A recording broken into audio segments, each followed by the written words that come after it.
Herzlich willkommen zur neuen Ausgabe von Cropfm. Der Titel der heutigen Sendung ist Secret Societies und mein Telefongast ist William Kennedy. Secret Societies, so der Titel der heutigen Sendung. Und ab jetzt geht's auf Englisch weiter, denn mein Gast sitzt in Massachusetts. Hi William, can you hear me? Oh, hello. Hi. Can you hear me all right? Yeah? I'm having a little trouble hearing you. All right. Let's see. Is that better? Say something else? Is that now better for you? Can you hear me better? Yeah, I can hear you now. Yeah? Is that all right Yeah. now? Great. So, you're in Massachusetts and you already were on the show once where we talked about Luciferian influences. And today our subject is quite similar. It's secret societies, and you currently, is the book already out, or you're currently preparing to? My next book. Listen, you better call me back. We just have a bad line. Are you sure? All right. I'm getting an echo back. I'm just hearing myself. But I'm afraid. Yeah, okay, I can try. Yeah. Yeah, I'm just getting an echo back. I can hardly hear you, and I'm only hearing myself. Okay. Okay. Then let's try. I'll call you back. Okay, I'll hang up now. Okay. Sorry. William, is it better now? A little bit? Yeah, I can hear you. Okay. Technique is not perfect here, but there you go. All right. Before we dive into the subject of secret societies, a lot has happened since you were last on air on Cropfm. We have a new Pope. Pope Benedict XVI, or Pope Benny, as some call him. Let's start off with your thoughts about this new Pope. He's from Bavaria, which is an interesting connection. Well, the current Pope we have now, Pope Benedict, I'm really not too fond of him because he was pretty much put in charge of protecting the pedophiles in the Roman Catholic Church. When the pedophile scandal broke in 2002, the last pope was just too old to really handle the affairs directly, so he put Ratzinger in charge of it. Now, it's very bizarre because I have a photograph of the then Cardinal Ratzinger actually slapping the hand of a German reporter who asked him about the priest-pedophile situation. So, Pope Benedict, he slaps reporters like they're naughty schoolboys in a Munich Catholic grammar school. All right. He's also he was head of an organization within the Vatican, which was formerly known as the Inquisition. Is that correct? Yeah, it was the Inquisition. The Inquisition never really went away. They just changed the name slightly and stopped using torture on people that we know of, anyway. But a lot of that was a big smokescreen because what Ratzinger and the last pope were actually running was what you might call a covert satanic ring of perverts. They basically let the perverts take over the Roman Catholic Church after World War II, basically. And the big statistic that's out now by the Dallas Morning Paper is that under the last pope, 2/3 of all bishops and cardinals serving today knowingly transferred pedophile priests from one area of a diocese to another or internationally, where they went and abused other children again. So 2/3 of the Roman Catholic hierarchy are responsible for this. Of the 115 cardinals who voted for the current pope, most of them were protecting pedophiles themselves. So all of this talk of Pope Benedict being a hardliner or a right-winger or an ultra-Orthodox, it's just a lot of nonsense because that is just a cover or a front for this very evil organization that he had been running. So are you saying that the current Pope was head of an organization that was actively covering pedophile priests, or were they involved? I just want to be clear here. Do you think that the current Pope was himself actively trying to cover up this whole thing. Oh, yes, definitely so. That's incontrovertible. Mm-hmm. There was a document released in the early 1960s which basically told all of the bishops and cardinals in the world to protect pedophile priests and to transfer them out of dioceses in areas in order to save the church any scandal or legal problems. That document has been in effect since 1963, and in 2001, Ratzinger himself said it was still in effect. Mm-hmm. So, yes, I am saying that he basically was in charge of the international ring of pedophile priests. And as I said, the Dallas paper gave that statistic that 2/3 of all cardinals and bishops who are in office as we speak knowingly transferred pedophile priests. Cardinal Ratzinger was ultimately the one they were accountable to under the Pope. Mm-hmm. And what do you think does this mean, that he now has become the successor of and the new Pope? Hello? Yeah. What do you think does this mean, that he was elected as the new Pope? Oh, I'm sorry, I can't hear you, Trig. You faded out again. Can you hear me now? Yeah, that's a little better. Okay. What do you think that this means, that he was elected as the new Pope? This means that it is, forward on with Lucifer's Lodge, which is the name of the cabal in the name of my last book. Just to point something out that people in Europe may not realize is that Bernard Cardinal Law, who was the Roman Catholic Cardinal of Boston, was exposed in 2002 for protecting the pedophiles in his archdiocese, some of whom were practicing Satanists. And a year after that, he was basically forced to resign from office because there were mob scenes outside the cathedral every Sunday when he said Mass. You know, it was like a lynch mob. It was quite an ugly scene, so he resigned. Now, what he did after he resigned is he went to Maryland for about 6 months to a monastery, and then Cardinal Ratzinger, our current Pope, promoted Cardinal Law to be the archpriest of the Basilica of St. Mary Major, which is in the Vatican. Ratzinger made Cardinal Law, who had to leave office in disgrace, he gave him a promotion in the Vatican.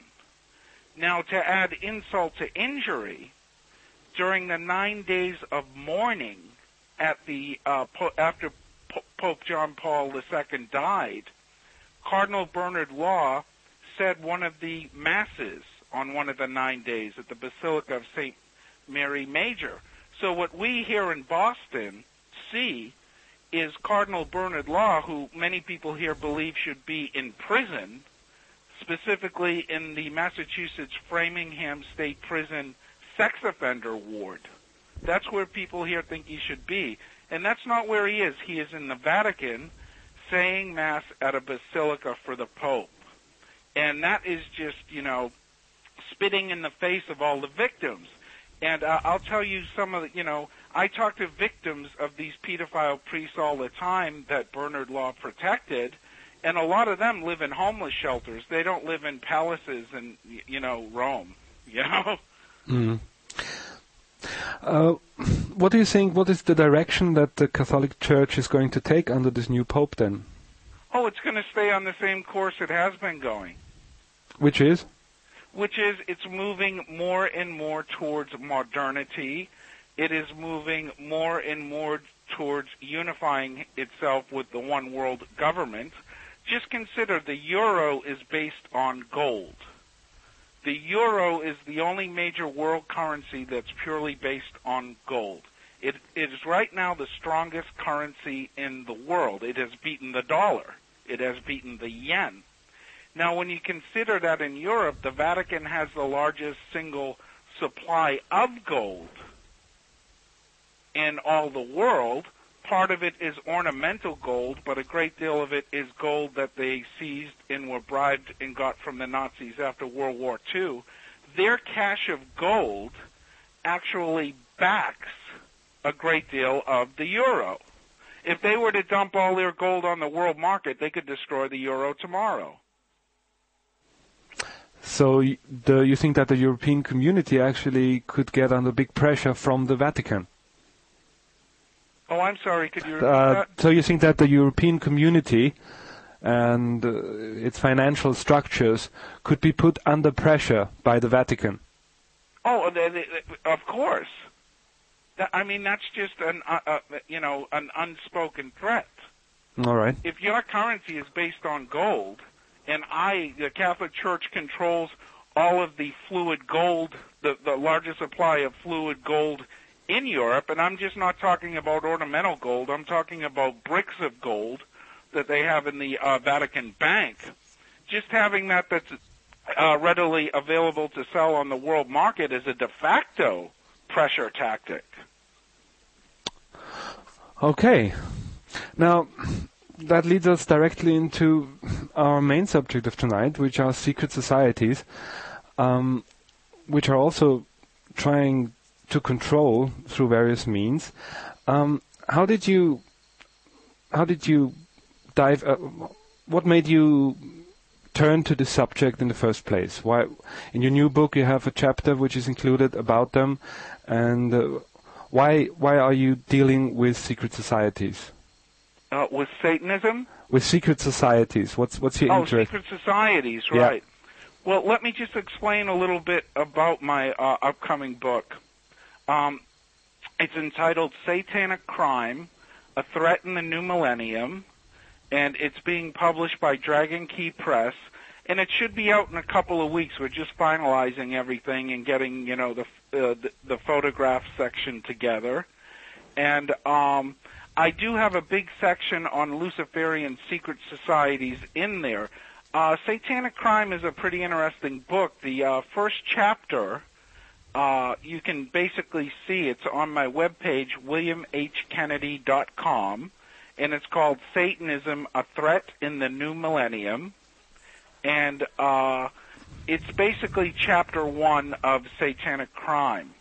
Now, what I do after that is I give case studies of serial killers and murderers who were also Satanists.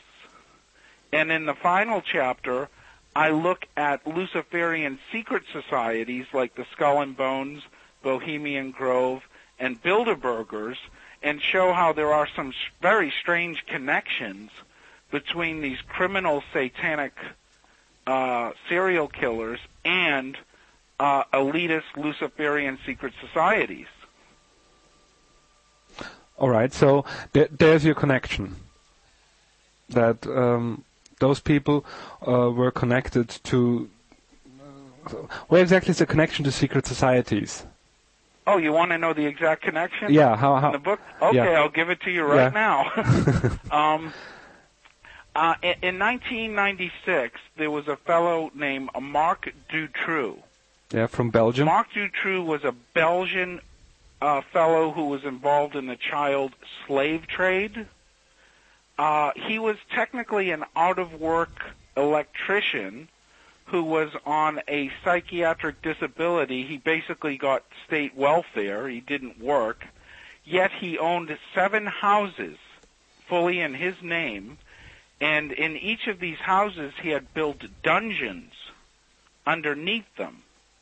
Now, Marc Dutroux had a small group of helpers, and what these people would do is they would kidnap children, girls specifically between the ages of, say, 8 and 19, and they would hold them captive in these dungeons, and eventually they would sell them to various sex slave trade child pornographers and for prostitution. Now, Marc Dutroux, when he was arrested in 1996, he wasn't really tried and sent to prison till 2004, he and his group. Now, when they caught him, some girls had gone missing in his area, and they finally tracked it down to him. They discovered in his house, like, thousands of videos with child pornography and photographs. And he had murdered one of his partners, a man named Bernard Weinstein. Now, Bernard Weinstein helped Marc Dutroux kidnap and sell these children. Now, when the police searched Donald Weinstein's personal effects, they found a letter from someone claiming to be a satanic priest who was putting in an order for children for April 30th, which is a satanic holiday. That's one piece of evidence that points out that Marc Dutroux is involved in that form of Satanism. Another thing he is involved with, and this came out after he got arrested, there was a satanic group operating near Dutroux who called the Abraxas. This was near Brussels, and they were arrested, and they too were selling children in sex in child porn rings. And Dutroux claimed to have had connections with them. That's the big thing. Dutroux admitted a lot of what I'm saying. Now here comes the very, very bizarre part.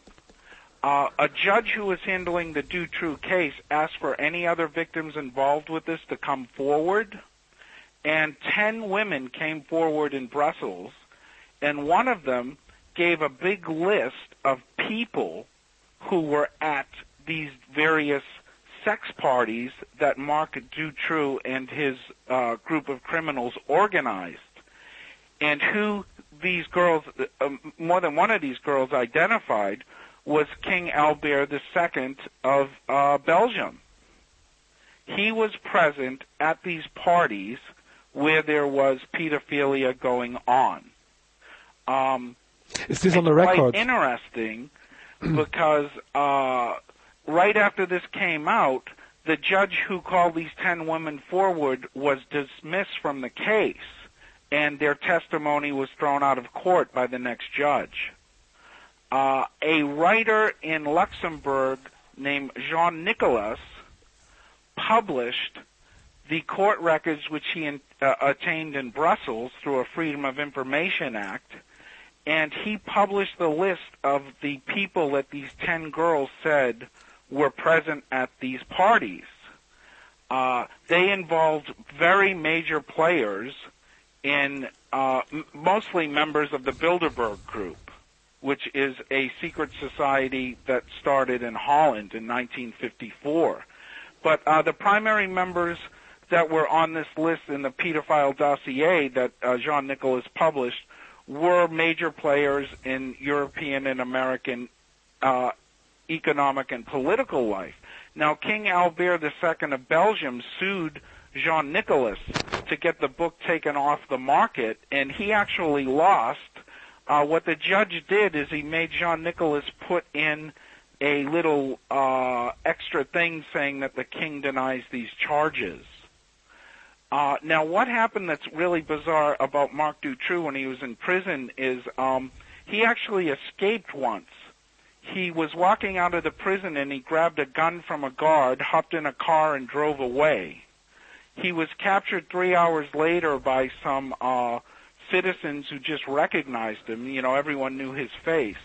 Now, he was taken back to prison, and a few months after that, there was a routine search of the cell area in the prison where he was staying, and they found a handcuff key in a box of salt belonging to Marc Dutroux.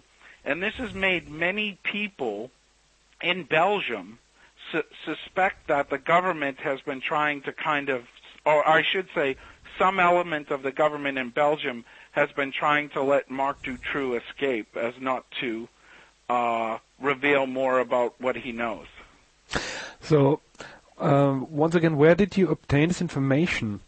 That all this those information I'm giving you? Yes, those, especially that those high-level peoples were involved in this kind of activity. Okay, That is from the book The Pedophile Dossier by Jean Nicolas. Where did he get it from? He got it from the court records of the 10 girls who came forward in Belgium, in Brussels, during Dutroux's trial and gave testimony. So he had access to the court records? Yes, he directly. got access to the court records. All right. And that was his defense when King Albert II sued him in court. He said, all I did in this book is I'm not slandering anyone. I am merely publishing some public court records that came my way. And it's funny, the judge really could not argue with him because, it was court record. Did anything happen to those people that were, when this information came out, did anything happen to those people that were involved? You mean the high-ranking people? Yes. No, nothing whatsoever, and that's why there is a very big movement in Belgium right now that's very anti-government. I will send you this information later, and maybe you can post it on your website. Yeah, please do so, yeah. Alexandra Cohen, who is a member of Belgium's parliament, has a document online about the Belgian parliament had a parliamentary inquiry concerning the Dutroux affair, and there were often rumors that King Albert was involved with bizarre sex, and there was they called them in this rumor mill pink ballets. That's the term they use, King Albert's pink ballets, and these were basically bisexual orgies with children. And Alexandra Cohen, the member of parliament, said that at one of these parliamentary inquiries, the police were asked directly, did they have any evidence that these pink ballets, these orgies, existed? And the police said, yes, they did. They do exist. Now, this was entered into the record of the Parliament of Belgium, but it was not a court record. This was not a trial or sentencing hearing. But it is in the records, the daily log of the Belgian Parliament. So when you link all of these things together, it draws a big picture that there is a major, major bisexual and perhaps pedophile ring operating amongst the Bilderberg sphere of influence. Well, all right. And what you're saying then is that all of those organizations, bisexual, that's one thing, but pedophilia is another thing, and you think that all those organizations are involved in such activity and it's a central theme there, or? No, I am not saying they are all involved in such things. What I am trying to point out is that this situation in Belgium specifically warrants far further investigations of these organizations and their practices. Yeah. And that is the linchpin organization, the Bilderbergers, because that is the one that all of this stuff has been exposed with via the Marc Dutroux case.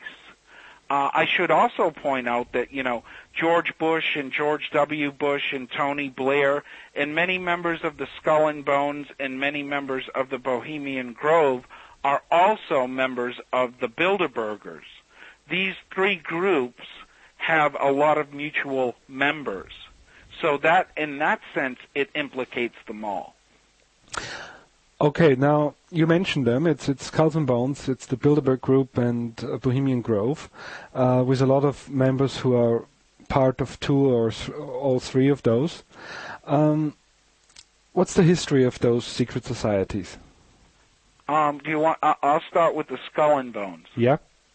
The Skull and Bones was founded on the campus of Yale University in 1832, and it was set up by a fellow named Alfonso Russell and a few other people. What had happened was President John Quincy Adams decided that there were too many Freemasons in government jobs in the United States, and he did a purge of Freemasons in positions of power and influence. However, the people at Yale who were part of this elite power structure didn't want to give up that secret society tie. So what they did is one of their members went over to Germany, and it's unclear where he went, but he went to a German university. Some say it's Heidelberg, and some say it's Marburg, but it's unclear which. And he got a charter to start a Masonic-type organization at Yale from this German University Student Society. The Order of the Skull and Bones, as I said, started in 1832, and over the years, the most powerful and influential young people who attended Yale University were asked to join, or the term they use is tapped, to join the Skull and Bones in their third year, their junior year of university. American universities go for 4 years, not for 3 years like European ones. So in their third year, they'd be asked to join the Skull and Bones Society. Now, at any time, there's about 800 living Skull and Bones members. And over the years, Skull and Bones members in the United States have risen to the highest offices of politics, government, and economics. And I will just give you some quick names that you will recognize. President George W. Bush, President George Herbert Walker Bush, Senator John Kerry were all members of the Skull and Bones Society. It's quite interesting. John Kerry's wife, her first husband's father, John Hines, was a member of the Skull and Bones Society. William F. Buckley, who's a famous American commentator, is a member of the Skull and Bones Society, as was Henry Luce, the founder of Time magazine, the big magazine we have here in the United States. All sorts of, like Averell Harriman, who was a great American diplomat, Dulles, who founded the CIA, was a Skull and Bones member. So you have this disproportionate amount of people in positions of huge power, all of whom have a Skull and Bones membership. And if they don't have a Skull and Bones membership, someone close to them does. And I'll give you an example, and you may not have heard this over in Europe. Ralph Nader, who ran as a third-party candidate here in the United States, his lawyer, Donald Etna, who he was going to make Attorney General of the United States if he were elected president, was a Skull and Bones member in the same class as George W. Bush. So when you look at even allegedly, radical third-party alternatives, you don't have to look too far to find a Skull and Bonesman. Well, all right. Someone might say, fine. So those people, they meet together in the tomb, and they help each other out. What's the problem with it? Okay, well, there's several problems with it. Their headquarters, which is called the Tombs at Yale University, it's a very creepy place, and what I prove in my book is that the Skull and Bones Society is actually a Luciferian satanic organization. And I can prove that by their initiation ceremony, which I give in my book, Satanic Crime. And basically, at the final ceremony, the initiates are taken into the tombs, and they are taken by what are called shakers, and these are other students who are dressed up in costumes, and they're dressed as skeletons. They grab the initiate and they pull him forward to a skull, and they are made to drink blood, either it's symbolic blood or real blood, out of the skull. And then they are taken into another room, the inner chamber, and they kneel before three figures. One figure is dressed as Lucifer with horns. One figure is dressed as the Antichrist with a pope's mitre with his foot on a skull. And the third is dressed as a black knight. Now, the initiate touches all three of these figures, and finally the knight dubs them a Knight of the Order of the Skull and Bones and of Eulogia, which is the Greek goddess of eloquence. Now, what we're looking at there is a black mass. It's a counter-initiation. And the three figures are an inversion of the Christian Trinity of Father, Son, and Holy Ghost. In other words, the figure with the horns is Lucifer, the Pope with the mitre is the Antichrist, and the Black Knight is Satan. The goddess Eulogia plays kind of the role of the Virgin Mary. So what we're looking at is a black mass in an inversion of the Roman Catholic sacrament that you get when you're about 13 or 14 called confirmation. So this is an initiation ceremony to work for these Luciferian principles. Now just consider that John Kerry and George W. Bush both kneeled before the devil when they were young men. And they are told never to speak or admit they are members. And both Kerry and Bush were asked about their Skull and Bones membership on an American program called Meet the Press, and they kept their vows. They refused to speak about it. They changed the subject. And so they are still keeping their vows to the Skull and Bones Society. And what do you think? They're not saying, like, look, it's something I belonged to when I was in college. I hardly remember it. No, they refused to speak about it. All right. Now, what do you think is the implication of that? I mean, someone in the chat just wrote, so what's the point? The U.S. government is run by Satan or what? I mean, all right. So you're saying that those high-level people are involved in satanic rituals. But how does this influence their agenda? Well, when it comes down to hard politics, what is their agenda? Okay, let me break it down for you statistically. Yep. There are 6 billion people on this planet. 4 billion people live in utter destitution without enough food and without any sort of reliable medical care. 2 billion people on this earth live relatively well with a decent amount of food, shelter, and medical care. Now, out of that 2 billion who live well, the number of people who actually control the resources, the goods, the energy, the politics, the cultural life, out of that 2 billion people, there are maybe 2,000 or 3,000 who actually control the rest of the 6 billion of us.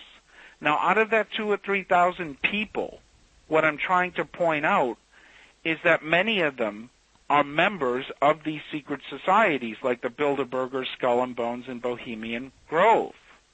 Okay? And what they are doing, when you look at what's happening politically and economically, I mean, farmers are paid not to grow food while 4 billion people are hungry every night. All sorts of fishermen are paid not to fish when 4 billion people are going hungry every night.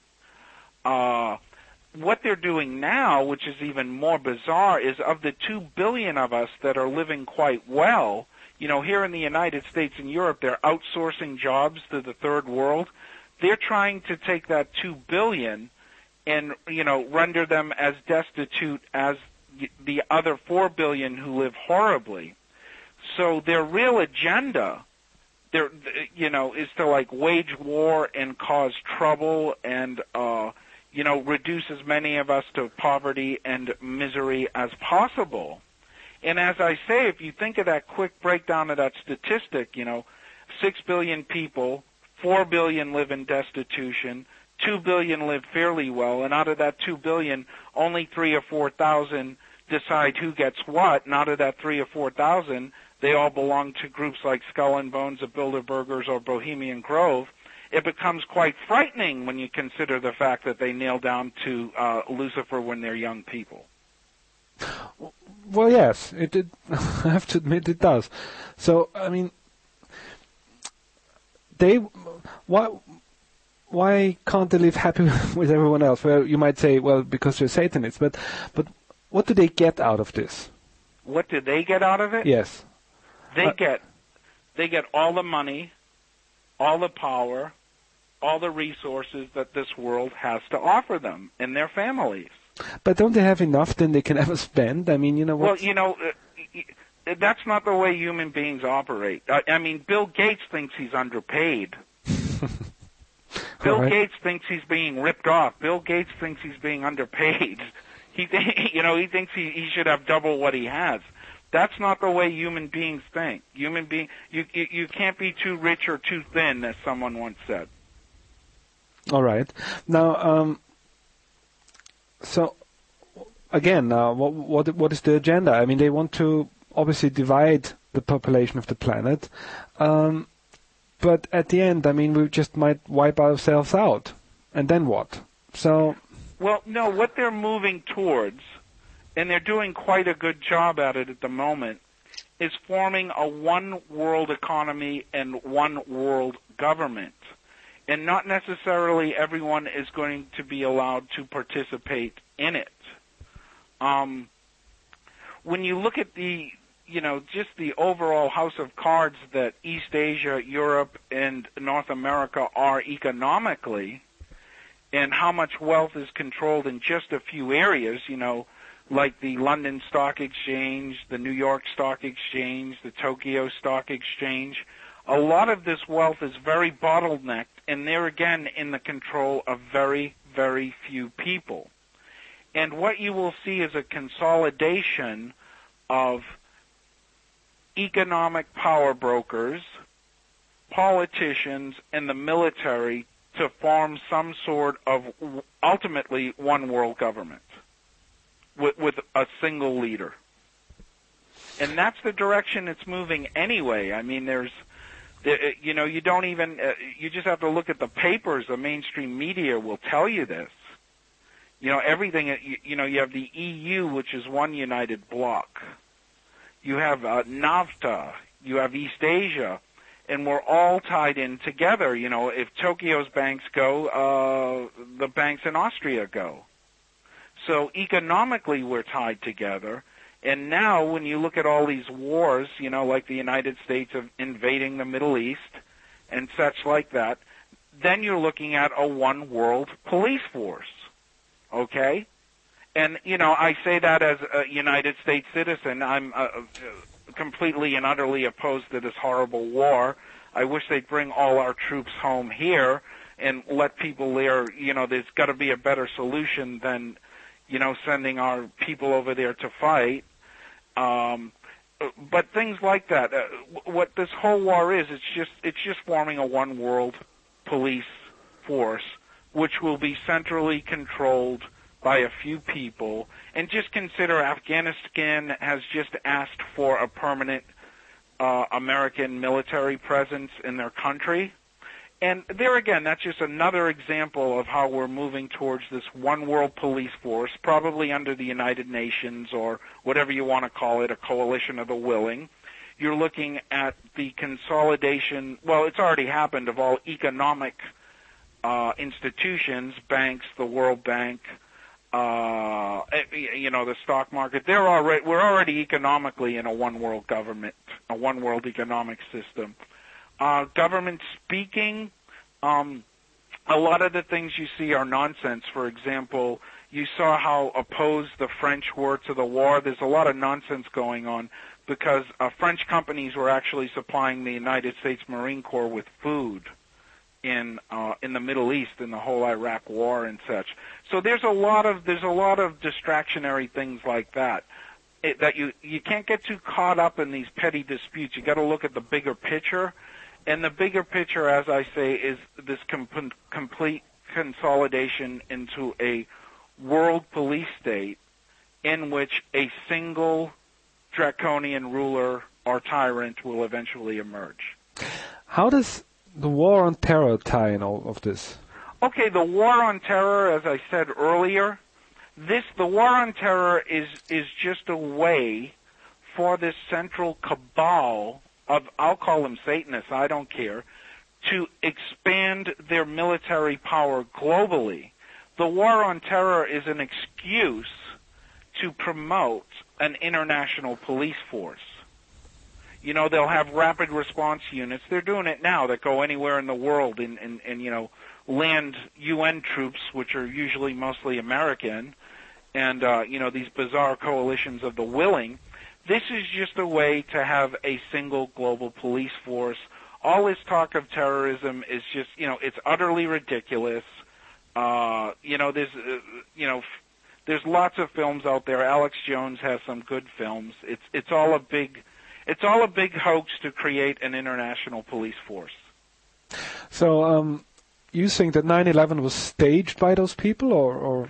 I wouldn't say 9/11 was staged. What I would say about 9/11, this is my opinion, I think President Bush and his followers all knew that it was coming. I mean, on August 6, 2001, he had a directive about Al-Qaeda or some terrorist group flying airplanes into the World Trade Center. I think the United States government looked the other way and let it happen.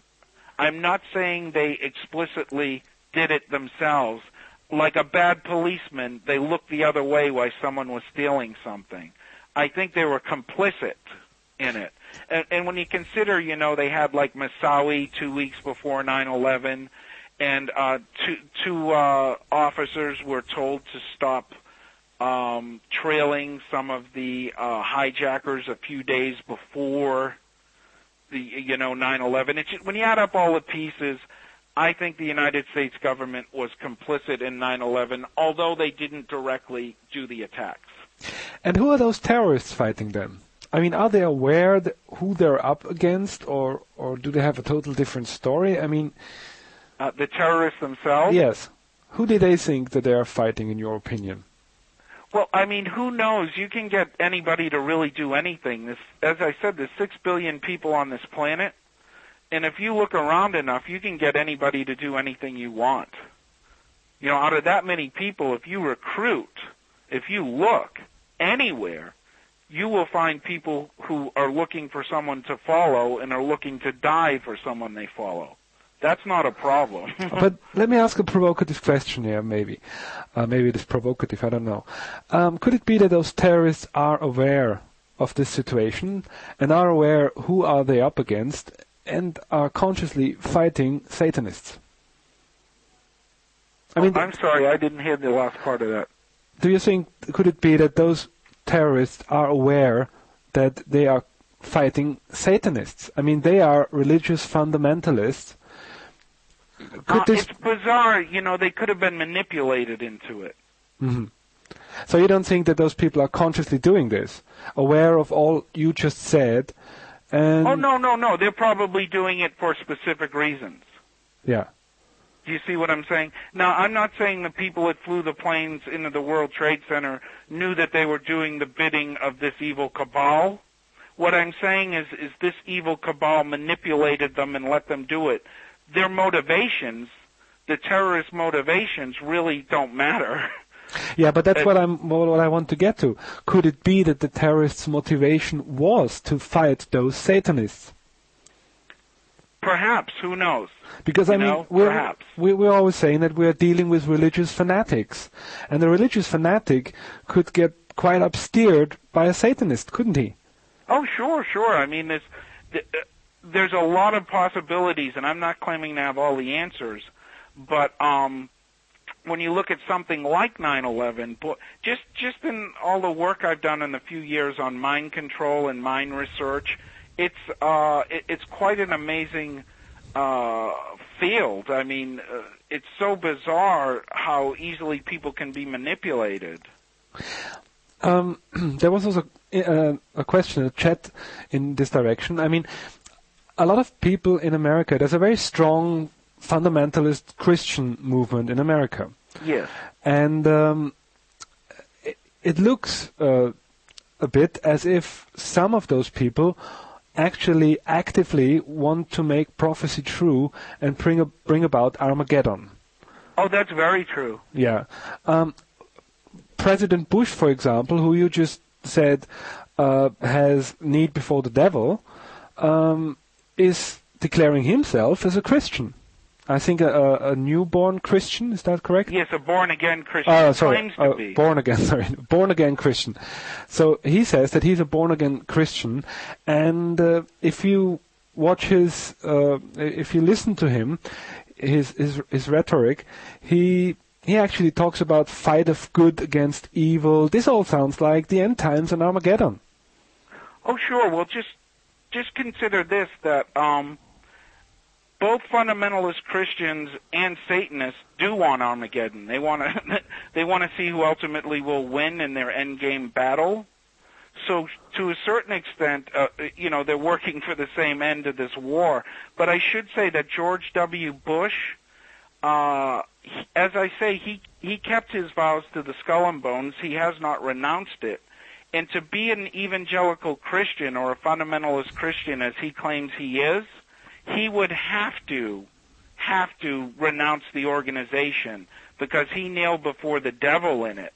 Now, I just want to point out, and a lot of people forget this, from a Christian perspective, and George W. Bush claims to be a Christian, you only have to sell your soul to the devil once in this lifetime. So unless you renounce it, it's good for the rest of your life, so it doesn't matter if you go to church every day. So the whole Christian thing, let's say, is a cover story, you think? Oh, yes, it's just a cover. Yeah, it's just another thing they're manipulating, sure. It wouldn't be so good to declare I'm a Satanist on TV as it is I'm a Christian. Oh, I mean, it's bizarrely enough, they both kind of want this apocalypse thing to happen. Yeah. Like right now. Yeah. Do you think that this could succeed? I mean, what are the next steps? Okay, I can't give you an exact date of what's going to happen when. No, I'm not asking for that. For many years like this. The point I'm trying to make is that when you look at the world situation as we are now in the new millennium, the world is consolidating towards a one-world government, a one-world economy, a one-world culture, a one-world religion, and we're looking at these different elements starting to fuse together right in the daily papers. Now, what I am saying is the people who are in charge of all of those different things, the economy, politics, culture, and religion, the very tip of the pyramid, are in fact involved with these Luciferian secret societies like the Skull and Bones, Bohemian Grove, and Bilderberg Group, and that, on top of that, the Bilderberg Group has, as I said, recently been implicated in a major satanic pedophile scandal. So I think all of this should be of major concern to people of goodwill everywhere, and what my book, Satanic Crime, will give you is a bird's-eye view of this situation in the 20th century and the new millennium. Now, let's look back a little bit. Sure. Obviously, those secret societies are very powerful. At least what you are telling me now, it looks like they are the most powerful group of people on Earth, period. Yes, they are. Now, Skulls and Bones, you said, was founded about 80 years, 100 years ago, if I remember correctly? 1832. Okay, so about 150 years ago. But the roots must go back much longer. I mean, something like this is not created in 150 years, it seems to me. Oh, sure. I mean, as I said earlier, when Alfonso Russell, I believe it was Taft, I'm not sure, Alfonso Taft, I believe, and another fellow named Russell, when they went over to Germany, they got their charter from a pre-existing German secret society that had been, I don't know how old that one was, but they were part of a much older tradition. You're absolutely correct. And what was this tradition? Okay, this is a very bizarre tradition of Freemasonry and occultism and Rosicrucianism, which had always been, very popular in Germany and Austria, where you're from. And this especially emerged in the 16 and 1700s when you had Masonic and Rosicrucian groups who started up chapters at various universities in Germany. And these morphed into these secret societies that still exist to this day. Basically, this is a very, very old occult tradition which has survived in the West since pagan times. Right through Christianity, there's always been elements right up to modern times. And so this this whole so this whole group of people and this tradition goes back 2,000 years, or does it predate Christianity? Well, that's really tough to say. That's going very far back. There is certainly a tradition of occultism that goes back to ancient times, and in the 1600s, when these Masonic Rosicrucian groups formed, they drew from all earlier sources, and they became kind of a confluence for a lot of these different things. Yeah. We already touched on that in the last show, and I have to ask you again. The whole UFO phenomena and other phenomena, we are looking at very astonishing things happening. How do you think that ties into the situation? The recent appearance of UFOs and such? Yes, and also, of course, the obvious cover-up that is going on. Whatever is behind this phenomena, it's not being talked about, really. I mean, that's obvious. And so how does this tie in here? Well, it's very, very strange. As you know, I'm a big UFOologist, since I was a kid. And that's why I'm asking you the question. Hill, and I knew John Mack. And I personally think, and I know we disagree with this, we can disagree but not separate over it. I think a lot of the UFO phenomenon, it has a diabolical origin, and that is my opinion. And I think the government cover-up is to deflect attention off of the fact that, a lot of people that run things are actually in Luciferian groups. And this UFO stuff, I can't give you a complete theory on what it is, but it's definitely being covered up, and I believe it has something to do with these Luciferian secret societies. I can't say exactly what, though, but I would agree the government has a major, major cover-up of UFO evidence here in the United States. I mean, Project Blue Book was just a smokescreen. They didn't cover everything, Yeah. And even President Jimmy Carter thought he saw a UFO. So the government is up to something, and the people who are covering it up are the same people who belong to these secret societies I was talking about earlier, or are controlled by someone who belongs to one of these secret societies. All right, but do you think, if you say that all that the source of the phenomena, and I totally respect your opinion on this, although I don't share it, is evil. Why the cover-up then? Why the cover-up? Obviously, there is then a connection between them, and whoever is here would back up those people that are in control of the planet. That's a conclusion of what you said, isn't it? Yes.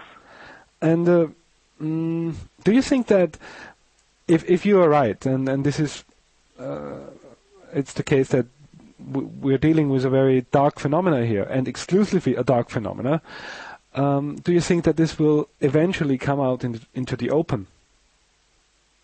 Oh, definitely so, one way or another.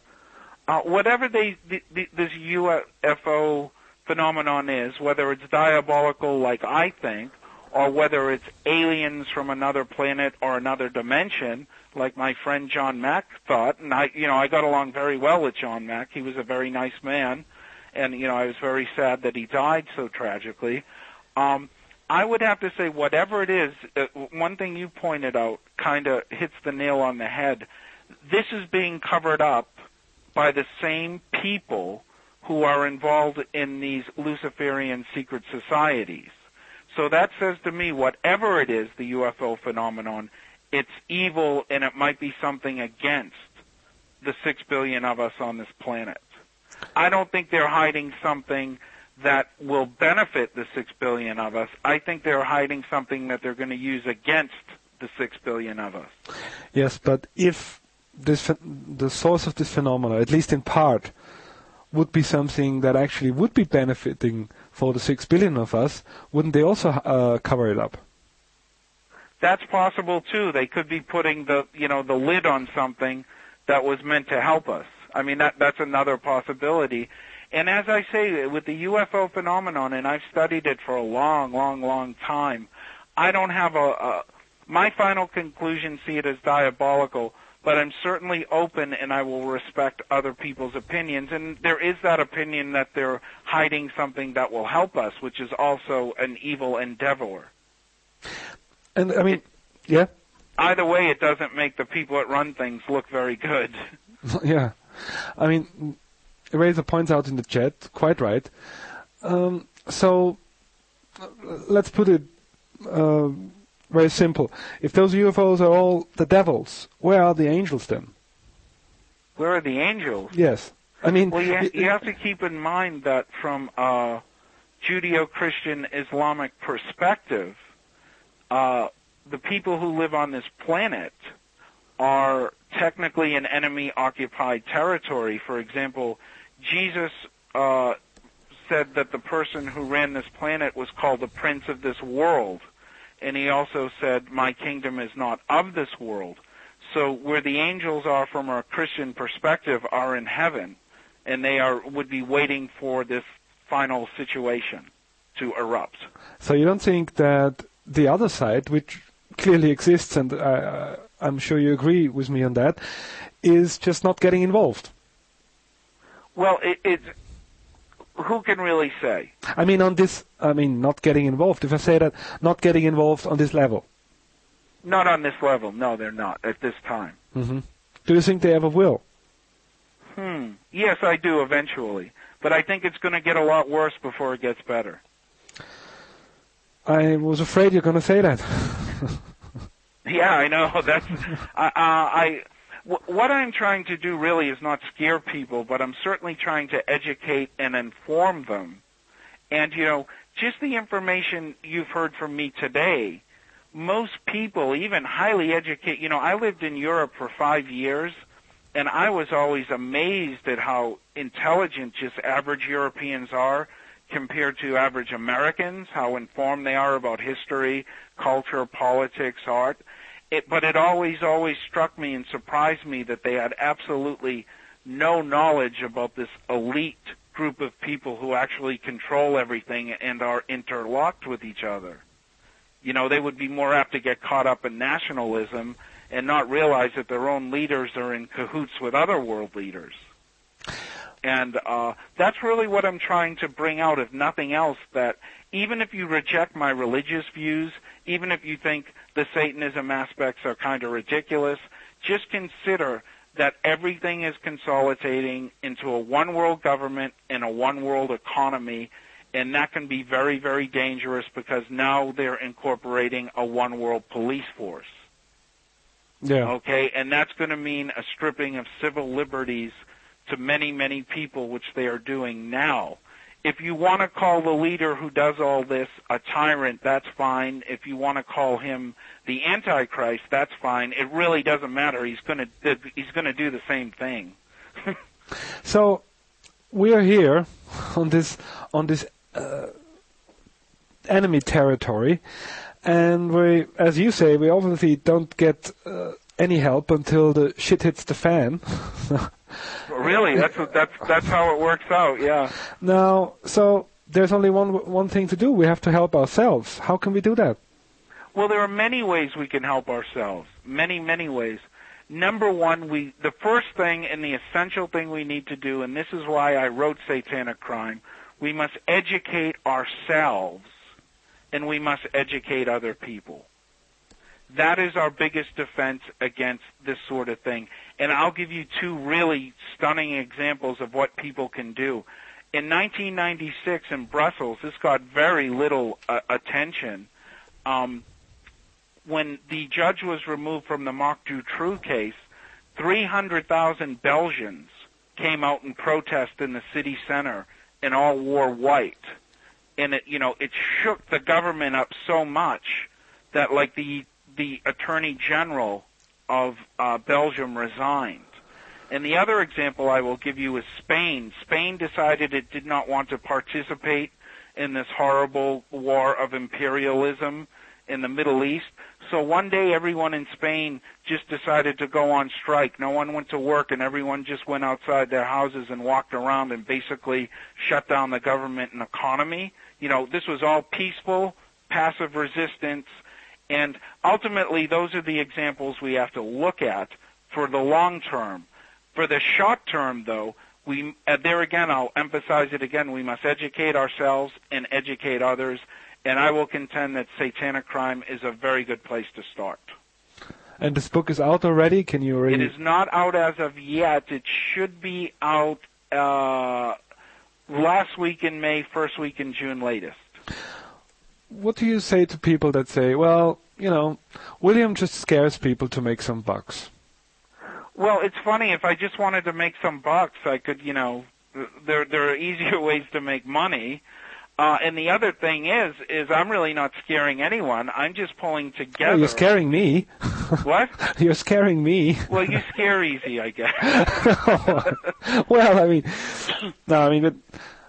mean, if you want to live like many people I see here in the United States, they live in a fool's paradise. They live in a Pollyanna la-la land. They're only concerned with the sports scores and who Paris Hilton is, dating. If people want to live in that world, that's fine. I'm not taking that away from them. But for people who want to know about how the dynamics of the world are really working and what we're moving towards and, why their jobs are getting outsourced, and, when they start losing things, they're going to start to ask questions, and that's when they'd want to take a look at a book like mine. And as far as scaring people goes, I want to point out that the research in Satanic Crime, A Threat in the New Millennium, I got from other people, from writers, from newspapers. What I do is I consolidate and compare other people's research and give an analysis of it. So what I'm actually showing people is what's already out there, so they should be scared anyway. Yeah, I guess so. Well, we're coming to the end of our show here today. Just one question that would interest me personally is, was there ever someone that tried to persuade you to cover different topics, or were you threatened? Many people. Yes. Okay. Now, were you threatened? I mean, you are attacking a lot of powerful people here. Oh, I've been threatened many times in many, many different ways. Uh-huh. Personally, professionally, smear campaigns, anything you can imagine. People, like you just said, have called me a scaremonger. The way I look at it is I'm just re-reporting what's already been reported. Like I say, each of my chapters in Satanic Crime, there are 20, 30, 40 footnotes of mainstream articles and books and interviews I did where I got this information. So this stuff's already out there. And people like King Albert, he's already been attacked. So I'm just bringing all of this together, what's already out there. So I don't think I'm as much a target as other people might be. Yeah. And, well, could be a good sign or a bad sign. Well, I mean, let me put it this way. The way the world is going, keeping your mouth shut won't help you anymore. Anybody, any of us. I mean, look at the things they're doing. They're putting people out of work, outsourcing their jobs, rendering them to poverty. I mean, well, there's big things happening. Well, I certainly agree with that. Keeping your mouth shut doesn't help anymore. No, not anymore. It might have 20 or 30 years ago, but, minding your own business, they will still outsource your job, Yeah. Well, thanks for being on my show tonight. And very good. Very nice to be here, and I'll be happy to come back anytime. Yes, just let me know when there are new developments. Sure, I'll let you know when the book is out, and I'll come on the show again. All right. Great. Thank you. Okay. Bye. Gut. Das war William Kennedy.